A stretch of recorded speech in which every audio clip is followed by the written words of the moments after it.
राम रावण युद्ध हो रहा है। मर्यादा पुरुषोत्तम भगवान श्री राम रावण को बार बार बाण मार रहे हैं, बार बार बाण मार रहे हैं, तरकस में से धनुष निकाल करके।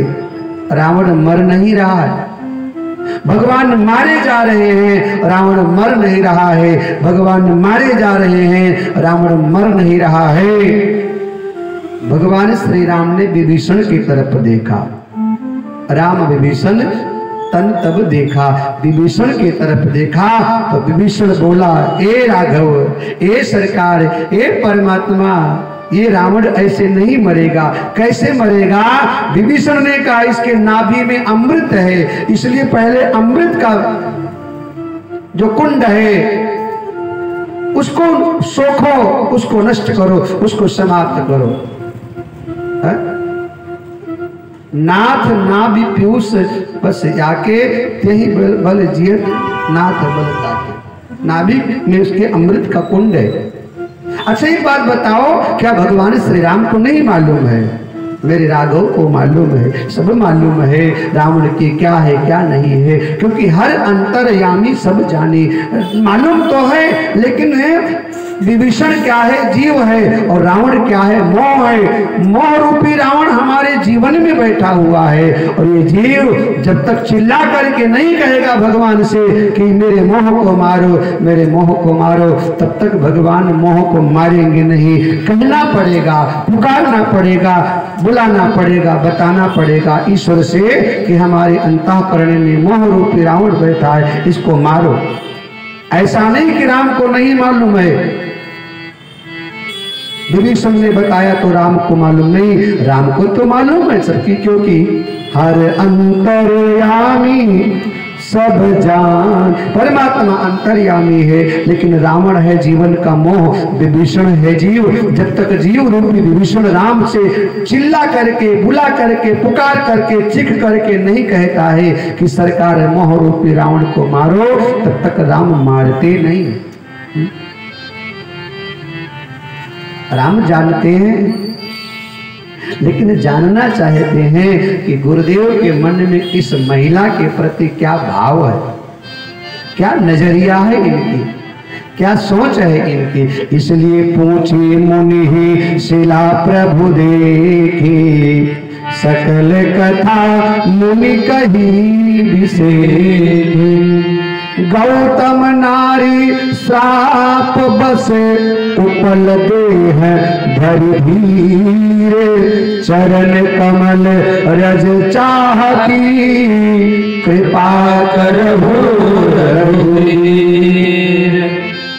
क्या भगवान नहीं जानते हैं ये कौन है? जानते हैं ये अहिल्या है, जानते हैं ये गौतम ऋषि की पत्नी है, जानते हैं ऋषि के श्राप से पत्थर बन गई हैं, लेकिन जानना चाहते भगवान कि एक महात्मा की दृष्टि में ये नारी क्या स्थान रखती है, एक साधु की दृष्टि में नारी का क्या स्थान है, एक ऋषि की दृष्टि में नारी का सम्मान कहां तक है?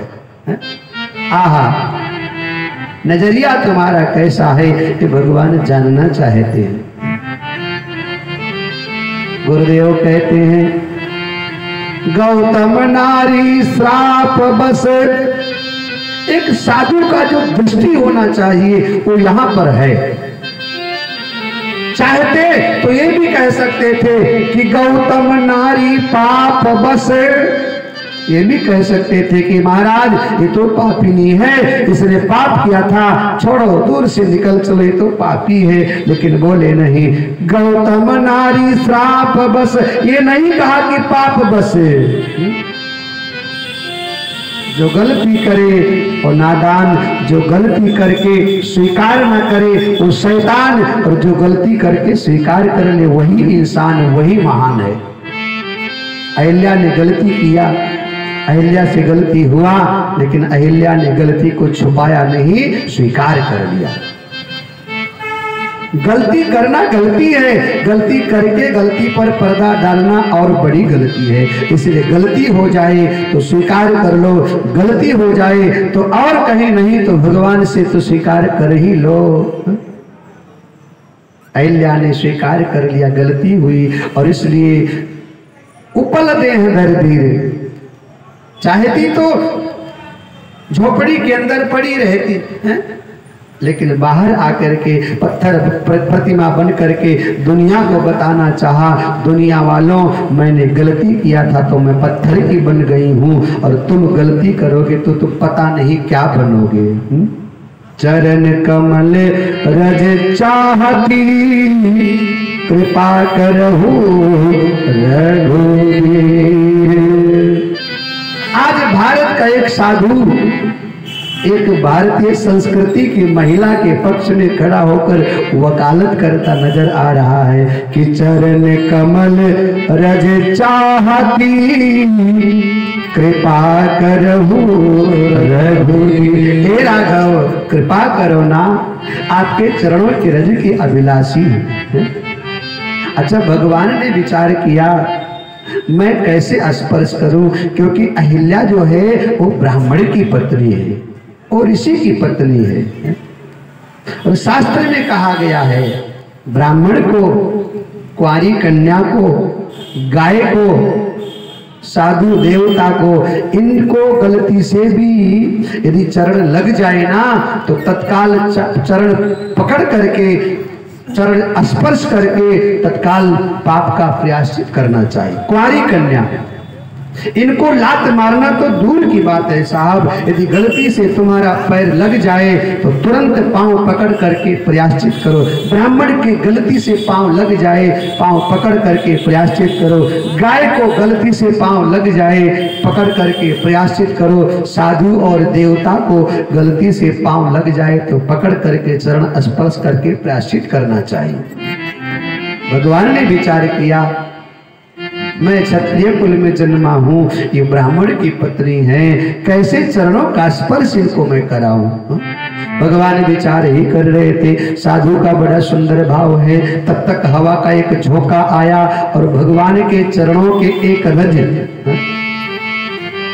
रज उड़ करके अहिल्या के माथे पर पड़ गई साहब। एक छोटा सा रज अहिल्या के माथे पर पड़ गई और घटना घट गई। और तुलसी बाबा बोल पड़े कि परसत पद पावन शोकन सावन प्रगट भई तप पूंज सही। परसत पद पावन शोकन प्रगट भई तप पूंज रघुनायक जन सुखदायक सनमत होई कर तोरी रही। रघुनायक जन सुखदायक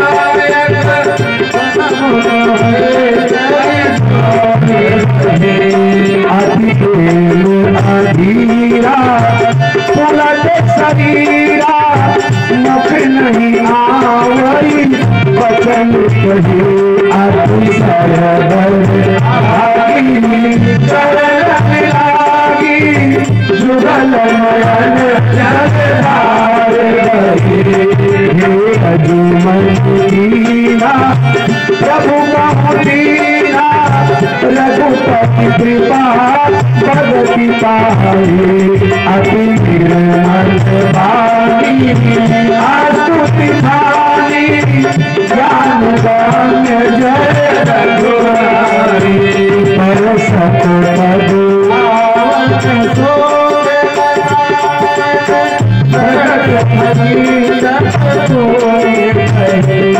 धीरज मधुरा प्रभु प्रभु दीना रघुपति कृपा भगति पाए। अति निर्मल वाणी आस्तुति भानी जय रघुराई। महिमारे अपावन प्रभु जग पावन रावण रिपु जग सुखदारी। राजीवती लोचन भव मोचन पाहि पाहि शरण आई। परसत पावन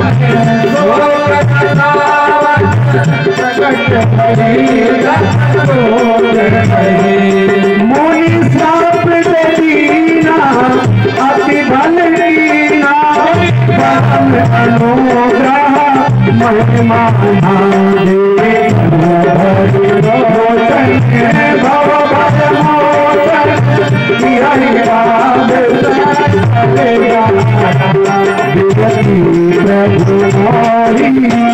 महिमा की धोरी नाते मांगा दर आना पद कमल बरागा रस मनन मधुर पर सत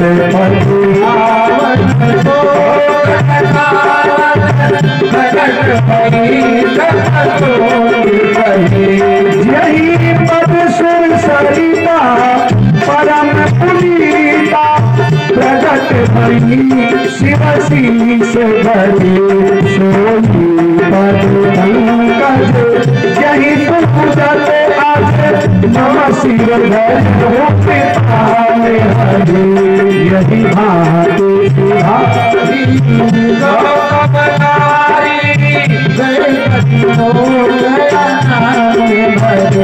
यही भांति सिहारी गौतम नारी गार बार हरि चरण पड़ी जो अतिमत भावा सदन पावा गणपति लोग आनंद भरी पर सत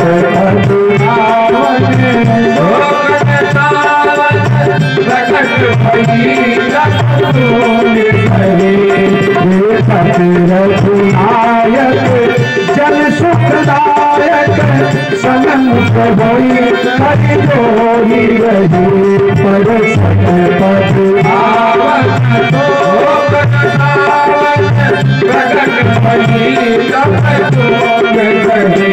सीता राम राम राम सीता राम राम राम सीता राम राम राम सीता राम राम राम सीता राम राम राम सीता राम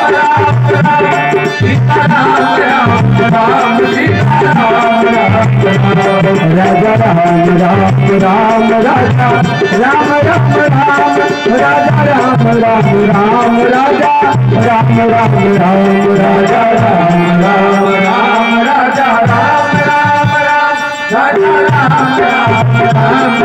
राजा राम राम सीता राम राम राम सीता राम राम राम सीता राम राम राम सीता राम राम राम सीता राम राम राम सीता राम राम राम सीता राम राम राम सीता राम राम। बोले राघवेंद्र सरकार की मर्यादा पुरुषोत्तम भगवान श्री राम के चरणों का रज अहिल्या को लगा। दिव्य स्वरूप धारण करके भगवान के सामने हाथ जोड़कर खड़ी हो गई और अहिल्या भगवान से कहती है, मुनि श्राप जो दीन्हा अति भल कीन्हा परम अनुग्रह मैं माना। आज मेरे पति के द्वारा दिया गया श्राप ये वरदान सिद्ध हो गया। एक बात ध्यान रखना, हर आंसू में कोई गीत छुपा होता है, हर दुश्मन में कोई मीत छुपा होता है। मत कोसो उस अंधेरे को तुम, उसमें भी तो सूरज सा कोई दीप छुपा होता है। अहिल्या को श्राप जो है वो वरदान लग रहा है।